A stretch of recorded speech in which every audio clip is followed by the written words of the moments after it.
मेरे साथ बोलिए, भारत माता की। क्यों भाई? बंगाल के मंडल पदाधिकारियों की आवाज को क्या हो गया है? बंगाल में भाजपा सरकार बनानी है या नहीं बनानी है? घुसपैठ रोकनी है या नहीं रोकनी है? भ्रष्टाचार समाप्त करना है या नहीं करना है? हिंदुओं का पलायन रोकना है या नहीं रोकना है? तो ऐसी आवाज नहीं चलेगी। मेरे साथ दोनों हाथ उठाइए, दोनों हाथ उठाइए, विजय के संकल्प की मुट्ठी भींचिए और प्रचंड आवाज से बोलिए, भारत माता की, भारत माता की जय श्री राम, जय जय श्री राम। मंच पर उपस्थित पश्चिम बंगाल भारतीय जनता पार्टी के सम्माननीय अध्यक्ष श्रीमान सुकांतो मजमूदार जी, मेरे मित्र और बंगाल विधानसभा में जिनके खड़े होते ही दीदी को डर लगता है, ऐसे हमारे विपक्ष के नेता शुभेंदु अधिकारी जी, हमारे राष्ट्रीय महासचिव श्री सुनील बंसल जी, हमारे प्रभारी मंगल पांडे जी, सह प्रभारी अमित मालविया जी, बैठे हुए सारे मंत्रीगण, विधायकगण, सांसदगण और बंगाल के कोने कोने से आए हुए मेरे प्यारे कार्यकर्ता भाइयों बहनों, आप सभी को मेरा नमस्कार प्रणाम। सबसे पहले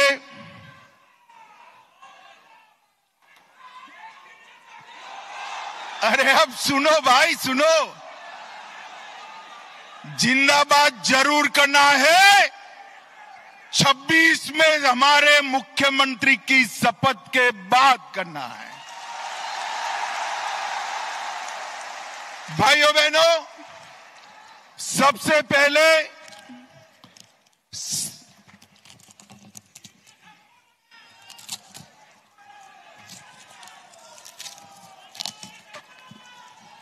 थोड़ा दूर है।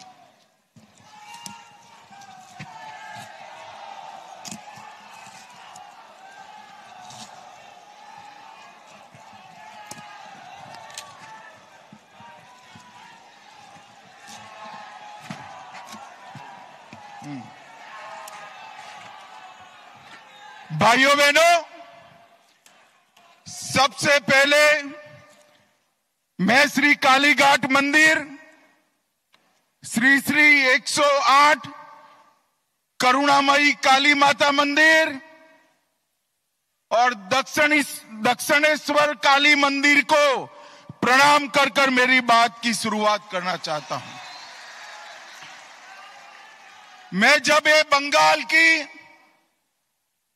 वीर भूमि पर, संस्कार भूमि पर आया हूं, तब कवि गुरु टैगोर जी, स्वामी विवेकानंद जी, रामकृष्ण परमहंस जी, नेताजी सुभाष चंद्र बोस और हमारी पार्टी के स्थापक स्वर्गीय श्यामा प्रसाद मुखर्जी को प्रणाम कर कर मेरी बात की शुरुआत करता हूं।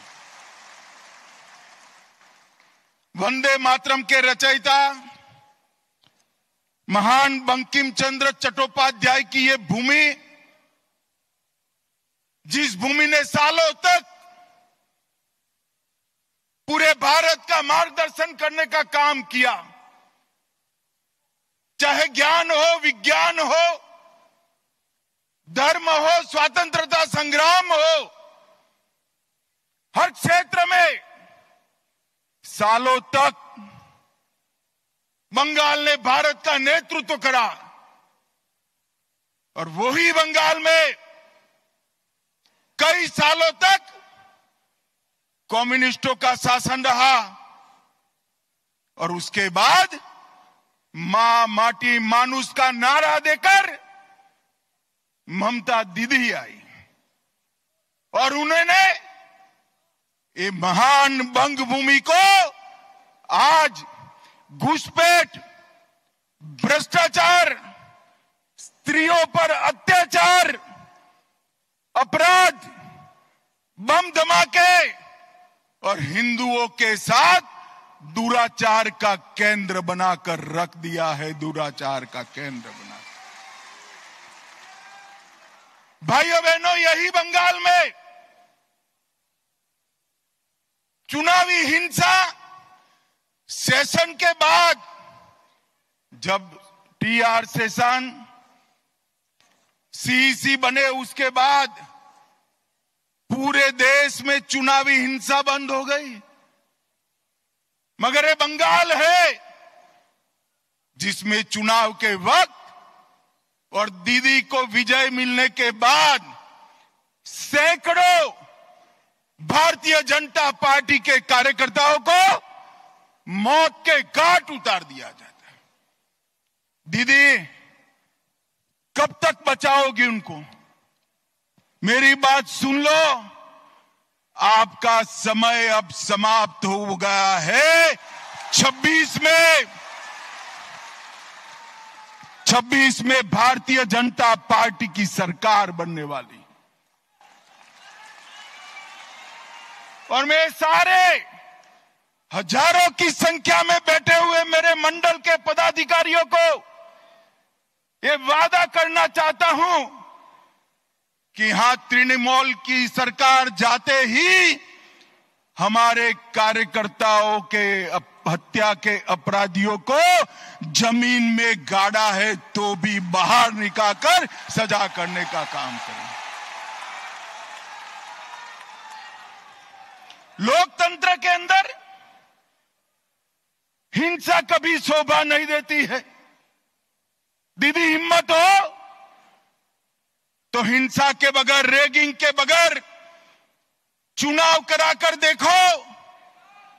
आपकी खुद की जमानत ये बंगाल की जनता जब्त कर लेगी। और भाइयों बहनों, वोट बैंक की तुष्टीकरण ने वोट बैंक के लिए पतन की सीमा ये ममता बनर्जी ने पार कर दी। अभी कुछ दिन पहले पहलगांव में पाक प्रेरित आतंकवादियों ने हमारे निर्दोष नागरिकों को, यात्रिकों को धर्म पूछ पूछ कर परिवार के सामने मार दिया। मुझे बताओ बंगाल वालों, वो पाक प्रेरित आतंकवादियों को सजा देनी चाहिए या नहीं देनी चाहिए? अरे जोर से बोलो, देनी चाहिए या नहीं देनी चाहिए? मोदी जी ने ऑपरेशन सिंदूर किया, ठीक किया या नहीं किया? भाइयों बहनों, हमने सर्जिकल स्ट्राइक करी, एयर स्ट्राइक करी और अब ऑपरेशन सिंदूर कर 100 किलोमीटर अंदर जाकर उनके हेडक्वार्टर को ध्वस्त कर दिया। सैकड़ों आतंकवादी मौत के घाट उतार दिए गए और दीदी के पेट में दर्द होता है। दीदी, इतना दर्द बंगाल का यात्री जब वहां मारे गए तब किया होता तो ठीक था। उस वक्त कुछ नहीं बोला और मोदी जी ऑपरेशन सिंदूर कर यहां आए तो एक घटिया सा राजनीतिक बयान देकर ऑपरेशन सिंदूर का विरोध किया। मैं आज ममता दीदी को कहने आया हूं, आपने ऑपरेशन सिंदूर का विरोध नहीं किया। आपने इस देश की करोड़ों माताओं बहनों की भावनाओं के साथ खिलवाड़ किया है, खिलवाड़ किया। और मैं बंगाल की मातृशक्ति को भी अपील करने आया हूं, आने वाले चुनाव में ऑपरेशन सिंदूर पर सवाल उठाने वाली ममता जी को सिंदूर की कीमत बंगाल की माताएं बहनें जरा समझा दे, सिंदूर का अपमान करने का क्या मतलब होता है। भाइयों बहनों, 1990 से ये देश आतंकवाद झेलता है। 40,000 से ज्यादा लोग आतंकवाद की भेंट चढ़ गए। ये कांग्रेस की सरकारें, यूपीए की सरकारें, इंडिया अलायंस की सरकारें, जिसमें ममता बनर्जी भी मंत्री थी, कुछ नहीं करती थी। नरेंद्र मोदी सरकार आने के बाद गोली का जवाब गोले से देने की शुरुआत नरेंद्र मोदी ने। और ममता जी, आप जितना पक्ष लेना है उतना पाक प्रेरित आतंकवादियों का पक्ष ले लो। मैं बताकर जाता हूं, ये नरेंद्र मोदी सरकार है, ये भारतीय जनता पार्टी की सरकार है। ऑपरेशन सिंदूर समाप्त नहीं हुआ है। अब कोई भी हिमाकत करेगा तो उसको उतनी ही मजबूती के साथ जवाब देने का काम नरेंद्र मोदी जी करेंगे। मैं आज ऑपरेशन सिंदूर में हमारी बहादुर सेना बीएसएफ ने जो वीरता बताई है, वो सभी बीएसएफ कर्मी और सेना के जवानों को 2 हाथ जोड़कर प्रणाम करता हूं। भाइयों बहनों, मोदी जी के नेतृत्व में बंगाल के विकास के लिए मोदी जी ने ढेर सारा काम किया है, परंतु विकास के साथ साथ बंगाल की संस्कृति को भी मोदी जी नहीं भूले। सालों से बंगाल वासियों की मांग थी कि हम बंगाल को क्लासिकल लैंग्वेज का स्टेटस दे। आज मैं ममता दीदी को पूछने आया हूं, 10 साल तक आप केंद्र में मंत्री थी या आपका समर्थन था, बंगाली भाषा को क्लासिकल लैंग्वेज का स्टेटस क्यों नहीं दिया? और भाइयों बहनों, हमारे मोदी जी ने बंगाली भाषा को क्लासिकल लैंग्वेज का स्टेटस देने का काम कर दिया। और ये ममता जी है जिनको इसके लिए धन्यवाद करने का भी शिष्टाचार नहीं आता। भाइयों बहनों, आगामी चुनाव में यहां बैठे हुए सभी मंडल के पदाधिकारियों का मेरा विनती है कि बंगाल का चुनाव सिर्फ बंगाल का भविष्य नहीं तय करता है। बंगाल का चुनाव देश की सुरक्षा के साथ जुड़ा हुआ चुनाव, क्योंकि ममता बनर्जी ने हमारे देश की सीमाओं को बांग्लादेशियों के लिए खुला कर दिया है। इनके आशीर्वाद से घुसपैठ हो रही है। मुझे बताओ मित्रों, घुसपैठ रोकनी चाहिए या नहीं रोकनी चाहिए? जोर से बोलो, रोकनी चाहिए या नहीं रोकनी चाहिए? क्या दीदी रोक सकती है? जोर से बोलो, रोक सकती है? ये भाईपो रोक सकते हैं क्या? घुसपैठ केवल और केवल कमल फूल की सरकार रोक सकती है। तृणमूल के सांसद मुझे संसद में पूछ रहे थे कि बीएसएफ क्या कर रही है। अरे ममता दीदी, हमने आपसे भूमि मांगी है, पूरी भूमि दे दो, बाढ़ को समाप्त हो जाने दो, एक परिंदा भी पैर नहीं मार पाएगा, परिंदा भी पैर नहीं। आप जानबूझकर बॉर्डर पर भूमि नहीं देते हो क्योंकि घुसपैठ चलती रहे, आपकी वोट बैंक बढ़ती रहे और आपके बाद आपका भतीजा भी मुख्यमंत्री बनता रहे। भाइयों बहनों, ये होने वाला नहीं। ममता दीदी को मैं भारतीय जनता पार्टी का ग्राफ बताने आया हूं।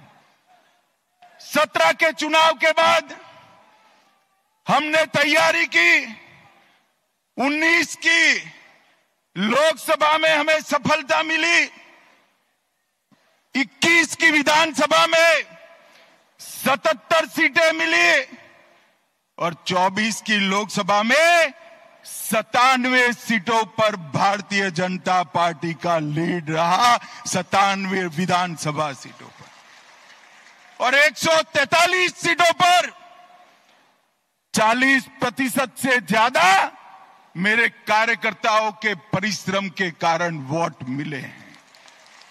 मैं आज ये नरेंद्र मोदी की सेना जो मेरे सामने बैठी है, भारतीय जनता पार्टी का कार्यकर्ता बैठा है, उसको मैं बताने आया हूं कि थोड़ा फासला बाकी है। आप 40% तो क्रॉस कर गए हो, 4-5% आगे बढ़ना है, 4-5। और अगले चुनाव में हमारी सरकार बनने जा रही। भाइयों बहनों, मैं आपको विश्वास दिलाता हूं, 17 में मैं पार्टी का अध्यक्ष था, तब मैंने कहा था यहां हमारी सरकार बनेगी और आज वो दिन नजदीक आ गया है। 26 तक दिन रात एक कर हर एक बंगाल के मतदाता के पास जाइए और नरेंद्र मोदी का और भारतीय जनता पार्टी का संदेश लेकर जाइए। पूरा देश चाहता है कि यहां देशभक्तों की सरकार बने, तुष्टीकरण वालों की सरकार न बने। ये ममता दीदी ने सोनार बांग्ला का स्वप्न तहस नहस कर दिया। भ्रष्टाचार, घुसपैठ, महिलाओं पर अत्याचार, हिंदुओं के साथ अन्याय, इससे इनकी राजनीति चलती है। भाइयों बहनों, ये ममता दीदी ने, इनके शासन में एसएससी भर्ती घोटाला हुआ, पशु तस्करी घोटाला हुआ, डियर लॉटरी का घोटाला हुआ, कोयला घोटाला हुआ, मनरेगा घोटाला हुआ, प्रधानमंत्री आवास में घोटाला हुआ, राशन घोटाला हुआ, मिड डे मील में घोटाला हुआ, केंद्र के फंड हड़प कर लिए गए, नगर पालिका भर्ती घोटाला हुआ, गोरखालैंड टेरिटोरियल एडमिनिस्ट्रेशन का घोटाला हुआ, गाय की तस्करी का घोटाला हुआ। हजारों करोड़ रुपया बंगाल की जनता का ये तृणमूल कांग्रेस की सिंडिकेट को भेंट चढ़ गया। मैं आज सभी कार्यकर्ताओं को पूछने आया हूं, ये पैसा सिंडिकेट का है या बंगाल की गरीब जनता का है? मुझे बताइए, ये सिंडिकेट का है क्या? जोर से बोलिए, सिंडिकेट का पैसा है। मोदी जी जो पैसा भेजते हैं, सिंडिकेट की भेंट चढ़ना चाहिए क्या? ये पैसे पर अधिकार बंगाल की महिला का है, माता का है, बेटी का है, बंगाल के गरीब का है, बंगाल के युवा का है। कलकत्ता के बाजार में युवाओं की नौकरी बिकती है, इनके घर से इतना पैसा पकड़ा जाता है कि गिनने में 27 मशीन थक जाते हैं, मगर पैसा खत्म नहीं होता है। भाइयों बहनों, इस सिलसिले को बंद करना पड़ेगा। मुर्शिदाबाद में अभी हिंसा हुई, हमारा गृह मंत्रालय कहते कहते थक गया कि बीएसएफ को बुला लीजिए। हम नहीं बुलाएंगे क्योंकि बीएसएफ आती तो हिंदुओं की रक्षा करती। फिर हमारे कार्यकर्ता हाई कोर्ट गए, हाई कोर्ट के ऑर्डर पर बीएसएफ आई और हिंदुओं को बचाने का काम किया। ममता जी, आपके नेताओं ने वो बीएसएफ को गाली बोला और आपके नेता वहां खड़ा रहकर दंगाइयों की हौसला अफजाई करते रहे। मुझे कहने में कोई झिझक नहीं है, जिस प्रकार से बंगाल सरकार के मंत्री इस दंगों में शामिल थे, ये स्टेट स्पॉन्सर दंगा था जिन्होंने हिंदुओं को अन्याय किया है। भाइयों बहनों, बेलडांगा में कार्तिक पूजा के दौरान हमला हुआ, सरस्वती पूजा पर हमला हुआ क्योंकि मुहर्रम निकाल दिया जाए।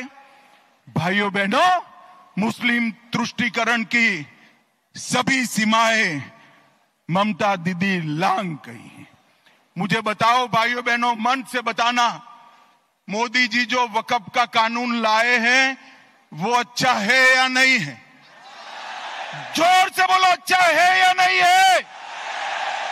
बंगाल की जमीन, बंगाल की सरकार की जमीन वक्फ की भेंट चढ़नी चाहिए क्या? जोर से बोलो, चढ़नी चाहिए। ममता दीदी, वक्फ के कानून का विरोध कर कर आप किसका पक्ष ले रहे हो? पूरा बंगाल चाहता है कि वक्फ अच्छे से चले, पारदर्शिता आए, निर्दोषों की भूमि न जाए, सरकार की भूमि पर अतिक्रमण न हो, मगर ये वक्फ का विरोध कर रही है।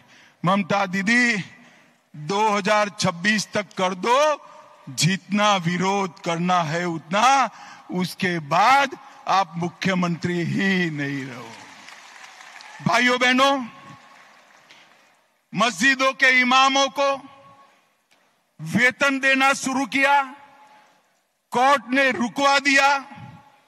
बांग्लादेशी और रोहिंग्या उनकी मदद से घुसपैठ कर रहे हैं। राम जन्मभूमि के भूमि पूजन के दिन सद्भावना जुलूस के नाम पर नाटक किया। दुर्गा पूजा का विसर्जन पोस्टपोन किया। मुस्लिम कर्मचारियों को रमजान में आधे दिन की छुट्टी दी। केरला स्टोरी पर प्रतिबंध लगाया और हाजी नूरुल इस्लाम को टीएमसी का टिकट दिया। और अंत में सबसे बड़ी बात, मुस्लिम वोट बैंक को खुश करने के लिए ममता दीदी, आपने ऑपरेशन सिंदूर का भी विरोध किया, विरोध की। कार्यकर्ता भाइयों बहनों, मुझे बताइए, ये तुष्टीकरण बंगाल में चलने देना है क्या? जोर से बोलो, चलने देना है क्या? आज संकल्प कर कर जाइए कि 2026 में ये ममता बनर्जी की सरकार को मूल समेत उखाड़ कर हम फेंक देंगे, मूल समेत उखाड़ कर। भाइयों बहनों, एक महिला मुख्यमंत्री की शासन में आरजी कर मेडिकल का मामला होता है। सालों तक संदेश खाली की गरीब माताओं पर अत्याचार होता है और वो अपने वोट बैंक के संजोग कर बैठ रही हैं। मैं ममता दीदी को पूछना चाहता हूं, संदेश खाली का मुख्य अपराधी ममता दीदी किस पार्टी से था? आप लोगों को मालूम है? जरा जोर से बोलना, संदेश खाली का मुख्य अपराधी किस पार्टी से था? जोर से बोलो, किस पार्टी से था? आरजी कार के अपराधी किस पार्टी से जुड़े हुए हैं? और ये महिला मुख्यमंत्री, माताओं बहनों के सम्मान की भी चिंता नहीं। एक ऐसा शासन है जिसमें आदिवासी, कुड़मी, राजवंशी, कोच, मतुआ, गोरखा, कायस्थ, आगोरी, मछुआरा कोई खुश नहीं है। नमो शूद्र भी खुश नहीं है। और अभी अभी उन्होंने गोरखाओं को तो जितना बदला लेना था वो दे दिया, परेशान कर कर कर कोई कमी नहीं छोड़ी। मैं आज गोरखा भाइयों को भरोसा देना चाहता हूं कि भारतीय जनता पार्टी की सरकार में आपके साथ कोई पुलिस केस नहीं होगा, कोई नेता जेल में नहीं जाएगा। और भाइयों बहनों, अभी अभी उन्होंने जिस प्रकार से पूरे हिंदू समाज को प्रताड़ित किया है, मुझे लगता है कि आने वाले दिनों में सबसे प्रचंड बहुमत के साथ, आजादी के बाद सबसे बड़े बहुमत के साथ भारतीय जनता पार्टी की सरकार बने। अंत में एक बात कहना चाहता हूं। मेरे पास हमारे शांतनु जी आए थे 4 दिन पहले। उन्होंने कहा, अमित भाई, सारे हिंदू शरणार्थियों को मतदाता सूची से काटने का नोटिस मिल रहा है। मैंने शांतनु जी को कहा है, डरिए मत, जिसको नोटिस मिले सीए का एप्लीकेशन करा दे, मैं उनको नागरिकता देने का काम करूंगा। ममता की नोटिस से किसी को डरने की जरूरत नहीं है। मोदी जी ने सीए का कानून इसलिए लाया है कि हमारे शरणार्थी भाइयों को मताधिकार मिले, अधिकार मिले। और ऑपरेशन सिंदूर में हमारी बहन के पति को मौत के घाट उतार दिया, उसको 2 दिन में हमने नागरिकता देने का काम भी समाप्त कर दिया। भाइयों बहनों, अंत में मैं ममता जी को एक सवाल करना चाहता। ममता जी 10 साल तक आप केंद्र में सत्ता पर रही, 15 साल से मुख्यमंत्री है, यूपीए के साथ बैठी है, इंडिया अलायंस का हिस्सा हो। 10 साल सोनिया मनमोहन की सरकार में आपने बंगाल को क्या दिया? भाइयों बहनों, 10 साल में उन्होंने 2,09,000 करोड़ रुपया दिया था। कितना दिया था? जोर से बोलो। और मोदी जी ने 10 साल में 2,09,000 की जगह 8,27,000 करोड़ रुपया दिया है। और ममता दीदी, छोटे से छोटे काम का मेरे पास सूची है। आज बंगाल भारतीय जनता पार्टी ये सूची रिलीज करेगी 8,27,000 करोड़ के कामों की। मैं आपको पूछना चाहता हूं, आपके गांव में पैसा पहुंचा है क्या? अरे जोर से बोलो, पहुंचा है भाई? कहां गया? कहां गया? ये पैसा टीएमसी की सिंडिकेट की भेंट चढ़ गया है। मोदी जी 50 लाख करोड़ भेजे तो भी नहीं पहुंचना है। आपको बंगाल की जनता को मोदी जी का पैसा अगर प्राप्त करना है तो कमल फूल की सरकार लानी पड़ेगी, कमल फूल की सरकार। और इसलिए अंत में मैं पूरे बंगाल की जनता को, सभी को 2 हाथ जोड़कर विनंती करने आया हूं। देश की सुरक्षा के लिए, घुसपैठ रोकने के लिए, भ्रष्टाचार को हटाने के लिए, माताओं बहनों को सुरक्षित करने के लिए और हिंदुओं को निर्भय करने के लिए यहां कमल के निशान को मौका दो। हमारे मोदी जी को एक मौका दीजिए, एक मौका दीजिए। मुझे बताओ सभी कार्यकर्ताओं, आज से 26 के चुनाव के काउंटिंग तक दिन रात अहर्निश हम काम में लगेंगे क्या? अरे जोर से बोलो, पक्का लगेंगे? हम एकमुश्त एकजुट होकर ममता की सरकार को उखाड़ फेंकेंगे। तो मेरे साथ दोनों हाथ उठाइए, उठाइए दोनों हाथ, विजय के संकल्प की मुट्ठी भींचकर राम का जयकारा लगाइए, जोर से बोलिएगा, जय श्री राम, जय जय श्री राम, वंदे वंदे वंदे। आप सभी को नमस्कार, प्रणाम, धन्यवाद।